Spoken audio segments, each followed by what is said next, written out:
نحمده ونصلي على رسوله الكريم أما بعد فأعوذ بالله من الشيطان الرجيم بسم الله الرحمن الرحيم قل يا عبادي الذين أسرفوا على أنفسهم لا تقنطوا من رحمة الله إن الله يغفر الذنوب جميعا إنه هو الغفور الرحيم صدق الله العظيم اللهم صل على سيدنا محمد وعلى آل سيدنا محمد وبارك وسلم اللهم صل على سيدنا محمد وعلى آل سيدنا محمد وبارك وسلم اللهم صل على سيدنا محمد وعلى آل سيدنا محمد وبارك وسلم. میرے محترم بزرگوں اور عزیز ساتھیوں، رمضان المبارک کا آخری عشرہ شروع ہونے کو ہے کہ آج کے کچھ گھنٹوں کے بعد آخری عشرہ شروع ہوگا اور یقیناً یہ رمضان کا مہینہ میرے اور آپ کے لیے خیر و برکت کا مہینہ ہے، رحمت کا مہینہ ہے.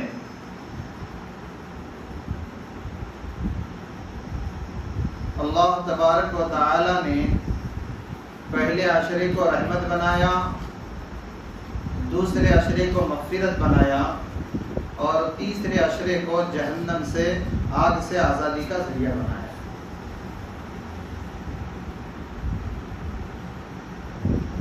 تو جو پہلا عشرہ رحمت کا تھا، جب دوسرا عشرہ شروع ہوا تو اس میں رحمت بھی آئی، مغفرت بھی آئی. تیسرا عشرہ شروع ہوا تو اس میں رحمت بھی آئی، مغفرت بھی آئی اور جہنم سے آزادی بھی آئی. تو رمضان المبارک کے اخیر کے ان ایام کو میرے بزرگوں ہم اتنا پابندی کے ساتھ وصول کرنے والے بنے کہ گویا جو دو عشروں میں کمی رہ گئی غفلت کی وجہ سے، سستی کی وجہ سے، وہ کمی اس آخر عشرے میں پوری ہو جائے. بندے کو اور بندی کو یہ فکر کرنا چاہیے، کیونکہ اللہ تبارک و تعالی نے پورے 11 مہینوں میں رحمت کو تقسیم کیا ہے، لیکن رمضان کا ایک ایسا مہینہ ہے کہ جس میں اللہ تبارک و تعالی رحمت کو لٹاتے ہیں. وہاں تقسیم ہو رہی ہے، رمضان میں لٹایا جا رہا ہے، برسایا جا رہا ہے تاکہ اللہ کی رحمت کو کوئی بہانہ ملے بندے اور بندی کی مغفرت کا، جہنم سے آزادی کا.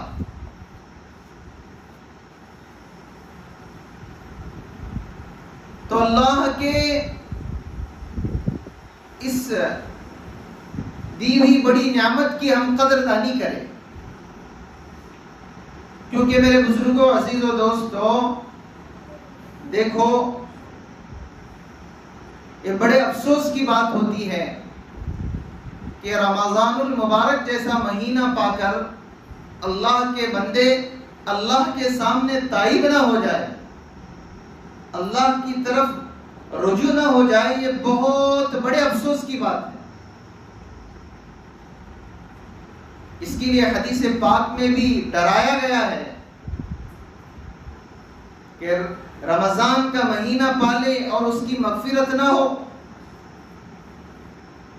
یہ ایمان والی کی شان کے خلاف ہے میرے بزرگوں. تو اس آخر عشرے کا ہم اتنا اہتمام کریں کہ اللہ تبارک و تعالی کو ہم پر ترس آ جائے، اللہ کو ہم پر رحم آ جائے.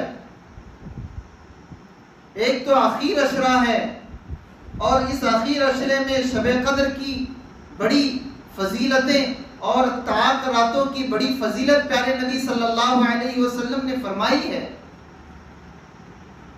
اور اسی میں آخر عشرے میں اعتکاف کو رکھا ہے. یعنی پورا ایک مغفرت کا بہانہ اللہ اس میں جمع کر چکے ہیں. اب بس اتنا ہے کہ بندہ اس کے لیے کمر بستہ ہو جائے, بندہ اس کے لیے تیار ہو جائے. دیکھو اللہ کی رحمت کتنی وسیع ہے, اللہ کی رحمت کتنی وسیع ہے کہ وہ مجھے اور آپ کو, ہم جیسے گنہگاروں کے لیے بس موقع دینا چاہتی ہے کہ کسی بھی طرح اس کا بیڑا پار ہو جائے, کسی بھی طرح اس کی نیا کنارے لگ جاوے. اللہ کی رحمت بہت بڑی ہے, بہت وسیع ہے. امام شافعی رحمت اللہ علیہ بہت بڑے امام گزرے ہیں, بہت بڑے امام گزرے, بہت بڑے اللہ والے. 40 برس تک اللہ کی رحمت کو بیان کرتے رہے, 40 برس تک اللہ کی رحمت کو بیان کرتے رہے. بعد میں دل میں خیال آیا کہ 40 برس تک اللہ کی رحمت کو بیان کیا ہے, اب اللہ کے پکڑ کو, اللہ کی وعید کو بھی کیوں نہ بیان کروں. تو 1 برس 1 سال اللہ کے عذاب کو, اللہ کے وعید کو بیان کیا. کتنے لوگ لقمہ اجل بن گئے. بطور الہام کے امام شافعی رحمت اللہ علیہ سے کہا گیا, ایک آواز آئی, شافعی کیا ہماری رحمت ختم ہو گئی تھی جو تم نے عذاب کا ذکر کیا؟ اللہ کی رحمت ہمارے گناہوں سے کہیں زیادہ وسیع ہے. اللہ کی رحمت میرے بزرگوں, اور رمضان المبارک کے مہینے میں اللہ بندوں کو موقع دیتے ہیں, بندیوں کو موقع دیتے ہیں کہ وہ اس رحمت سے اپنے آپ کو مالا مال کرے اور اللہ کی اس رحمت کو ایک موقع دے کر اپنی مغفرت کرا لے. اسی لیے کسی بھی وقت میں, اور خصوصاً رمضان المبارک کے ایام میں, کسی عمل کو ہلکا نہیں سمجھنا, کسی نیک عمل کو ہلکا نہیں سمجھنا میرے بزرگوں, کیونکہ اللہ کی رحمت بہت وسیع ہے, اللہ کی رحمت بہت بڑی ہے. اللہ کو کب کس کا کون سا عمل کس وقت میں پسند آئے اور اللہ اس کی مغفرت کا اس کو ذریعہ بنا دے, یہ میں اور آپ نہیں کہہ سکتے. جی, ایک صحابی اللہ کے نبی کے پاس آئے اور کہنے لگے مجھ سے گناہ ہوا ہے. اللہ کے نبی نماز پڑھانے کے لیے کھڑے ہو گئے. حدیث پاک کا مفہوم بیان کر رہا ہوں. وہ صحابی بھی پیچھے نماز پڑھنے لگے, نماز ہو گئی, پھر دوبارہ آئے, آ کر کہا اے اللہ کے نبی مجھ سے غلطی ہو گئی ہے, معافی کا کوئی راستہ ہے؟ تو اللہ کے نبی نے ان سے پوچھا کیا تم نے ابھی میری ابتدا میں نماز نہیں پڑھی؟ صحابی کہنے لگے جی, ان تمام مقتدیوں کے ساتھ میں نے نماز پڑھی آپ کے پیچھے. جس نماز اور جس کی امامت اللہ کے نبی نے کی ہو اور اللہ کے نبی کے پیچھے ان صحابہ نے نماز پڑھی ہو, تو بتاؤ اس نماز کی کیا شان ہوگی؟ اللہ اکبر. نبی کا کیا مرتبہ ہے, نبی امامت کر رہے ہیں اور صحابہ پیچھے نماز پڑھ رہے ہیں, تو اس نماز کا کیا مرتبہ ہوگا. رحمت والے نبی ہیں اور رحمت والے کے بھیجے ہوئے نبی ہیں. تو اللہ کے نبی نے ان صاحب سے, صحابہ سے فرمایا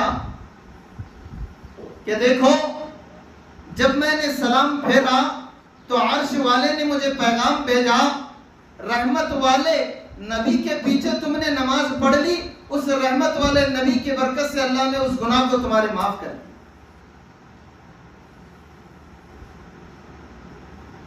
کوئی عمل ہلکا نہیں ہوتا,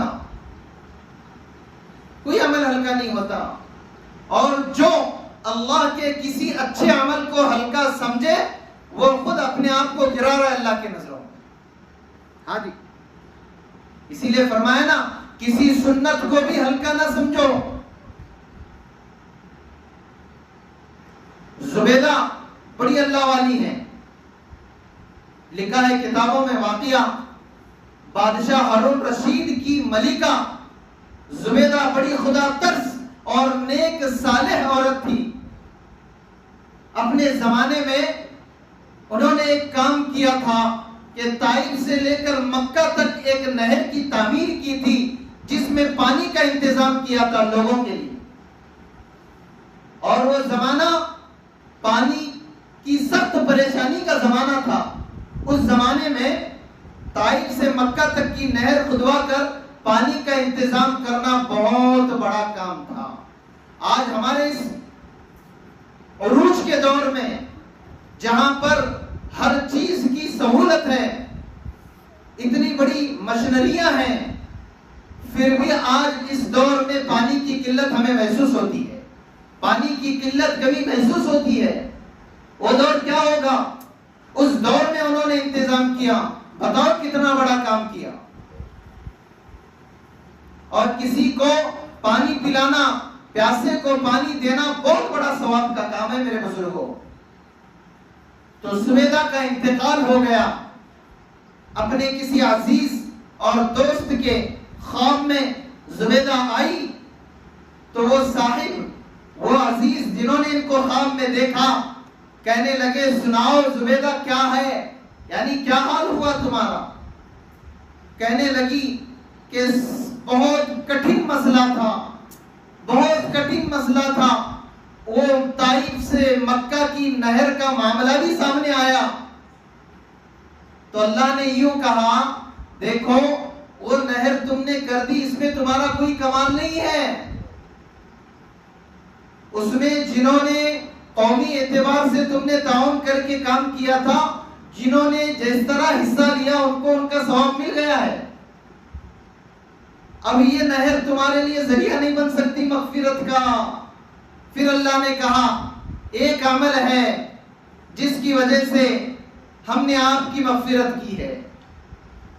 ایک مرتبہ آپ اپنے سہیلیوں کے ساتھ باغیچے میں, باغ میں گھوم رہی تھی, پھول کھل رہے تھے, خوشگوار موسم تھا اور اس موسم کا لطف اپنے سہیلیوں کے ساتھ آپ اٹھا رہی تھی. اس وقت قریب کی مسجد سے اذان کی آواز آئی, اللہ اکبر. جیسے ہی تم نے اذان کی آواز سنی تو اپنے سر پر دوپٹہ ڈال لیا. تمہارا یہ عمل ہمیں اتنا پسند آیا کہ ہم نے اسی وجہ سے تمہارے مغفرت کا اعلان کر دیا کہ تم نے ہمارے نام کی لاج رکھ لی, ہم نے تمہارے جذبات کی لاج رکھ لی. یہ اللہ کی رحمت ہوتی ہے جو بہانے ڈھونڈتی ہے میرے بزرگوں. تو کسی عمل کو کم نہ سمجھے. ہر عمل اپنے اس وقت میں بہت بڑی تاثیر رکھتا ہے. اسی لیے فرمایا یہ رمضان کا جو مہینہ, اب 20 دن گزر گئے میرے بزرگوں, اللہ معاف فرمائے, غفلت میں, کوتاہی میں. ابھی جو اخیر عشرہ ہے یہ بڑا اللہ کی طرف سے یوں سمجھ لو اخیر عشرہ ہمارے لیے ایک بہت بڑا تحفہ ہے. پہلے تو رمضان ہی تحفہ ہے. اس امت کے لیے رمضان بہت بڑا تحفہ ہے, لیکن اخیر عشرے کو اس لیے اور خاص فضیلت حاصل ہے کہ اللہ کے نبی صلی اللہ علیہ وسلم نے اس عشرے میں اعتکاف کا بڑا اہتمام کیا. اور اللہ کے نبی نے فرمایا ہے شب قدر رمضان کے تاک راتوں میں تلاش کرو. ایک روایت کے مطابق تو تاک راتوں کی وجہ سے اس اخیر عشرے کی فضیلت اور بڑھ گئی ہے. تو ہم اس اخیر عشرے کو غفلت اور سستی سے نہ گزاریں. کہیں میرے بزرگوں یہ اخیر عشرہ غفلت میں, سستی میں گزر جاوے اور بندہ پورا رمضان ختم ہونے کے بعد بھی خالی ہاتھ رہے, اس سے بڑا بدنصیب اور کون ہو سکتا ہے. سمجھنے کی بات ہے. سوچنے کی بات ہے کہ اللہ کی رحمت بہانے دے رہی ہے اور اس بہانے کا، رحمت کے بہانے کا فائدہ میں اٹھانے کو تیار نہیں ہوں، میں تیار نہیں ہوں۔ میرے بزرگوں، اخیر عشرے کا پورا اہتمام ہو جائے۔ کیوں؟ کیونکہ اس عشرے کو ایک تو طاق راتوں کی وجہ سے اور دوسرا سنت اعتکاف جو کہ اللہ کے نبی نے ہر سال کیا ہے اس کی وجہ سے اور اس کا اہتمام زیادہ ہونا چاہیے۔ یوں سمجھ لو ان 20 دنوں میں جو کمی کوتاہی رہ گئی سستی اور غفلت کی وجہ سے، وہ کمی بھی اس آخر عشرے میں پوری ہو جائے۔ ایمان والے کو اس کی فکر کرنا چاہیے، اللہ کے بندیوں کو اس کی فکر کرنا چاہیے، وہ گھروں میں اس کا اہتمام کرے، اللہ کے بندے مسجدوں میں اہتمام کرے، نہیں تو یہ بھی اپنے گھروں میں راتوں میں اٹھ کر اس کا اہتمام کرے۔ میرے بزرگوں، اللہ کی اس مبارک رات کو تلاش کرنے کے لیے کچھ گھنٹے عبادت کرنا کوئی بھاری اور مشکل کام نہیں ہے، کوئی بھاری اور مشکل کام نہیں ہے، کیونکہ اس رات کو اللہ نے خود اتنا اس کا اہتمام فرمایا کہ اس پر ایک پوری سورہ قدر نازل فرمائی، لیلۃ القدر خیر من الف شہر، کہ 1000 مہینوں سے بہتر ہے یہ شب قدر۔ کتنا اہتمام اللہ نے کیا ہے اس کا، تاکہ میرے بندے اس اہتمام کو سمجھ کر اس پر عمل پیرا ہو جائے۔ 4 پیسوں کے واسطے بندہ مہینہ مہینہ جاگتا ہے، اس کی شفٹ چینج ہوتی ہے، ایک مہینہ ایسے ہوگا، ایک مہینہ ویسے ہوگا، 8 دن ایسے رہیں گے نوکری کے، 8 دن ویسے رہیں گے، کچھ روپے پیسوں کے لیے اپنی نیند کو قربان کرتا ہے۔ یہاں پیارے نبی کا فرمان ہے، اللہ کا فرمان ہے کہ دیکھو اپنی زندگی کو خوشگوار بنانا چاہتے ہو تو اس رات کو حاصل کر لو، کیونکہ اس رات کا ملنا ساری خیر کا ملنا ہے۔ جس نے اس رات کو پا لیا اس نے ساری خیر کو پا لیا۔ ایک مرتبہ اللہ کے نبی صحابہ کے ساتھ قبرستان سے گزر رہے تھے، دیکھا کہ ایک قبر میں عذاب ہو رہا ہے۔ اللہ کے نبی نے فرمایا شب قدر میں عبادت کر لیتا تو عذاب قبر نہ ہوتا، شب قدر میں اہتمام کر لیتا تو عذاب قبر نہ ہوتا۔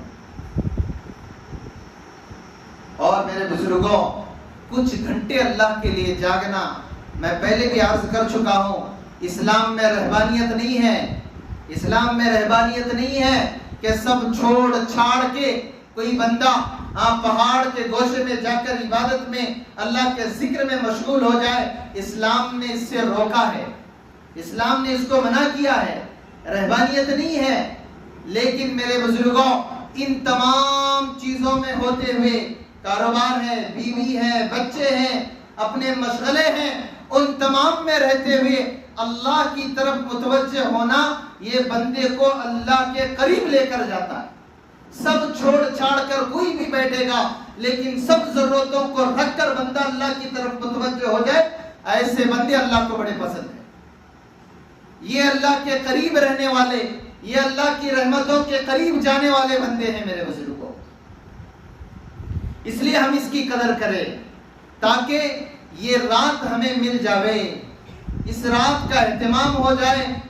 ہونا تو یہ چاہیے تھا کہ پورا رمضان بندہ اس کی تلاش میں رہتا، لیکن میرے بزرگوں سنو، اللہ کے نبی نے اتنی سہولتیں دی کہ آخر عشرے میں کم سے کم ڈھونڈو، تلاش کرو، عبادت کرو۔ شب قدر کے اپنے فضائل بہت ہیں، ابھی وقت نہیں ہے، میں مختصر میں عرض کر رہا ہوں، بس کہنے والے کے لیے، سننے والوں کے لیے، عمل کرنے والوں کے لیے کچھ باتیں بھی بہت ہیں، اور نہ ماننے والوں کے لیے ڈھیر سارا لا کے رکھ دو، نہ ماننے والوں کے لیے کچھ بھی نہیں۔ تو اللہ کے نبی نے فرمایا آخر عشرے میں تلاش کرو۔ چلو یہ بھی نہیں ہوتا کوئی بات نہیں، کم سے کم طاق راتوں میں تو تلاش کرو تاکہ وہ تمہیں مل جائے، اور طاق راتوں میں بھی اتنا تو کر لو کہ کچھ عبادت ہو جائے۔ مسجد میں آنا ضروری نہیں، مسجد میں آ کر ہنگامہ کرنا ضروری نہیں، اپنے گھروں میں رہ کر کر لو، اللہ تمہیں وہاں بھی دیکھ رہے ہیں، مسجدوں میں بھی دیکھ رہے ہیں، جہاں تم ہو تمہاری عبادتوں کو اللہ دیکھ رہے ہیں، تمہاری دعاؤں کو اللہ سن رہے ہیں، تمہاری تلاوت کو اللہ سن رہے ہیں۔ ہونا تو یہ چاہیے تھا کہ ان راتوں کا اہتمام خصوصیت کے ساتھ اپنے گھروں میں ہو جاتا. ضروری نہیں ہے کہ مسجدوں میں آئے. ارے اللہ کے بندو، اللہ ہر جگہ دیکھ رہے ہیں، اپنے گھروں میں اہتمام کرو تاکہ وہ رات مل جاوے اور اللہ اس کی مغفرت کر لے. شب قدر بڑی فضیلت والی ہے، بڑی فضیلت والی ہے. اور اسی طرح میرے بزرگوں، اللہ کے نبی صلی اللہ علیہ وسلم کے بارے میں فرمایا کہ آپ اس رات کی تلاش میں، اس رات کی پانے کے لیے خاص کر آخر عشرے کا اعتکاف کیا کرتے ہیں. اب جب اعتکاف کا مسئلہ ہے تو آپ کا اعتکاف مسجد ہی میں ہوگا. اللہ کے گھر کو پکڑنا پڑے گا اعتکاف کے لیے. اسی لیے علماء نے لکھا ہے اخیر عشرے کا اعتکاف سنت مؤکدہ ہے، کیونکہ اللہ کے نبی نے بڑے اہتمام سے اس اعتکاف کو کیا ہے. اور جو معتکف ہوتا ہے اس کے لیے شب قدر کا ملنا بہت آسان ہے، بہت آسان ہے، کیونکہ وہ اللہ کے در پہ آ کے پڑ گیا ہے. اعتکاف کس کو کہتے ہیں؟ اللہ کے در پہ آ کے پڑ جانا. جب تک اللہ نہ سنے، جب تک اللہ ہماری نہ قبول کرے، تب تک اٹھنے کا نہیں، تب تک اٹھنے کا نہیں کہ بندہ اللہ کی طرف متوجہ ہو جائے کہ اپنے لیے، اپنے گھر کے لیے، اپنے پورے خاندان قبیلے کے لیے، پوری امت کے لیے اللہ کے سامنے بخشش کو مانگو، اپنی ضرورتوں کو رکھو. میرے بزرگوں، اللہ ہمارے محتاج نہیں ہیں، ہم اللہ کے محتاج ہیں، اللہ کے ہم محتاج ہیں. یہ بندے کہاں اللہ کی رحمت سے دور جانے لگے. یہ کیا اللہ کی رحمت بہانے ڈھونڈ رہی ہے اور بندہ اس بہانے کو پانے کی کوشش بھی نہیں کر رہا ہے. یہ کتنی بڑی ناراضگی کی بات ہے. ایک موقع ہے میرے بزرگوں اخیر عشرے کا اور اعتکاف کا کہ ہم اس کا اہتمام کریں. آپ اگر اخیر عشرے کا اعتکاف کر لے وے، آپ اللہ کے گھر میں آ کے پڑ جائیں گے. یاد رکھنا یہ مسجد اللہ کا گھر ہے اور اللہ کے گھر میں آ کے پڑھنے والا یہ اللہ کا مہمان ہے. جو اللہ کا مہمان بنتا ہے اللہ اس کا اکرام خود کرتے ہیں، اللہ اس کا اکرام کرتے ہیں، کیونکہ یہ بندہ میرے گھر پہ آ کے پڑھا ہے، اس کا اکرام میں خود کروں گا. کہ آ کے اللہ کے گھر پہ پڑھ جاوے اور اللہ کے سامنے گڑ گڑائے اور شب قدر کی پانے کی کوشش کرے. کیوں معلوم ہے، علماء نے لکھا ہے جو بندہ اعتکاف میں آ کر بیٹھ جائے اس کا سونا بھی عبادت ہے. اس کا سونا بھی سو رہا ہے. سمجھ لو اگر اس نے سو گیا، وہ رات میں سو گیا اور اس رات میں اللہ نے شب قدر رکھا تھا، تب بھی اس کو عبادت کا ثواب اللہ دے گا. تو اس نے سوتے ہوئے بھی اللہ کی اس نعمت شب قدر کو پا لیا. تو میرے بزرگوں، اپنی بستی میں سے کسی نہ کسی کو ہم اس اخیر عشرے کے اعتکاف کے لیے بٹھائے. اگر نہیں بٹھاتے ہیں تو یاد رکھنا کسی ایک یا دو کے نہ بیٹھنے کی وجہ سے پوری بستی سے اللہ ناراض رہیں گے. پوری بستی پر اللہ کی ناراضگی رہے گی، وبال رہے گا. اس کے لیے میرے بزرگوں، عزیزوں، دوستوں، جن کو بیٹھنے کی توفیق نہ ہو جائے وہ بھی نروس نہ ہو، کیونکہ اللہ فرماتے ہیں، اللہ نے کہا ہے لا تقنطوا من رحمت اللہ، اللہ کی رحمت سے مایوس مت ہونا، بیزار مت ہونا. اللہ وہ ہے ان اللہ یغفر الذنوب جميعا، کہ اللہ سب گناہوں کو معاف کرتے ہیں. کیوں؟ انہ هو الغفور الرحیم، کیونکہ وہ اللہ معاف کرنے والے اور رحم کرنے والے. جنہیں پورے عشرے کا موقع نہ ملے کوئی غم نہیں ہے، مانگو اللہ کے پاس، توفیق مل جائے بیٹھو، نہیں تو کم سے کم کچھ گھنٹے کا، کچھ دن کا اعتکاف کر لو. اور گھروں میں بھی اپنی مزدورات کو کہو کہ تم بھی گوشہ اختیار کرو اللہ کی طرف. تھوڑے ان 10 دنوں میں کھانا آگے پیچھے ہو جائے چل جائے گا، لیکن اللہ کی عبادت میں وقت نہ لگے یہ نہیں چلے گا، کیونکہ یہ عشرہ چلا جائے گا. یہ عشرہ اگلے مہینے نہیں آنے والا، اس کو آنے کے لیے پورے 11 مہینے لگیں گے. پورے 12 مہینے، 1 سال کے بعد ہی آئے گا. جب آئے گا تو کیا پتا اس وقت میں اور آپ رہیں گے نہ رہیں گے، کیا معلوم.